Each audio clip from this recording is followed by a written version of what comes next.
आज जो सिचुएशन है पार्लियामेंट में वो उस तरह की है कि सब लोग देख रहे हैं कि कौन किस तरफ खड़ा है।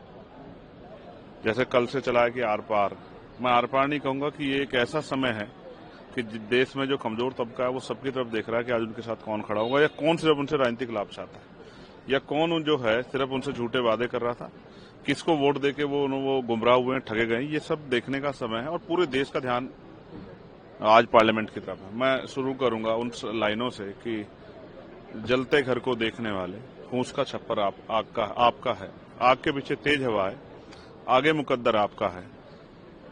तेरे कत्ल पे मैं भी चुप था, मेरा नंबर अब आया, मेरे कत्ल पे तू भी चुप है, अगला नंबर आपका है। मैं स्पष्ट कर रहा हूं, ये पूरा अमेंडमेंट जो है ये आर्टिकल 13, 14, 25, 26, आर्टिकल 50, आर्टिकल 300 का उल्लंघन है।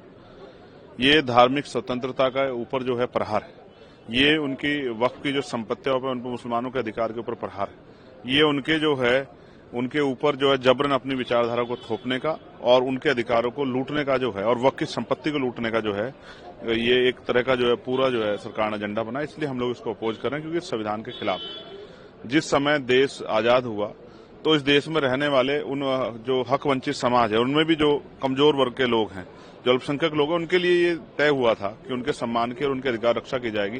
लेकिन आज सरकार उनके अधिकारों को कुचल रही है। इससे पूरे देश में जो है और दुनिया में भी चिंता की तरफ से हमारी तरफ देखा जा रहा है। हम कोशिश करेंगे कि अपनी तरफ से पुरजोर तरीके से इस बिल को इसका विरोध करें और उसका विरोध इतना सख्त दर्ज कराएं कि सरकार को इसको वापस लेना पड़े। लेकिन आप लोग लगातार ये कह रहे हैं कि हम विरोध करेंगे, सरकार ये कह रही है कि आप गलत नैरेटिव आप लोग सेट कर रहे हैं। जितने भी विपक्ष के लोग हैं, ना तो ये संविधान के खिलाफ है, नहीं तो इससे किसी को खतरा है, मुस्लिम समाज को बिल्कुल भी खतरा नहीं है, उनके लिए उनके हित में है। तो लगातार सरकार इस बात को समझाने की कोशिश आप ये कह रही हैं कि सरकार कह रही है कि मुसलमानों की हितैषी, तो मैं पूछ रहा हूं कि आपने ऐसा क्या काम किया है जो उनके फायदे में हो?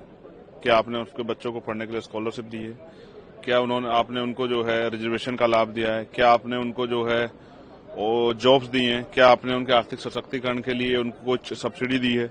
क्या आपने जो है जिस तरह से आपकी सरकारों ने के घरों बुलडोजर चलाए, उनको डराने का काम किया, उनके तीज त्योहारों पर जिस तरह का आपने माहौल बनाया, ये सब चीजें स्पष्ट करती हैं कि सरकार इन वर्गों के हितैषी नहीं है।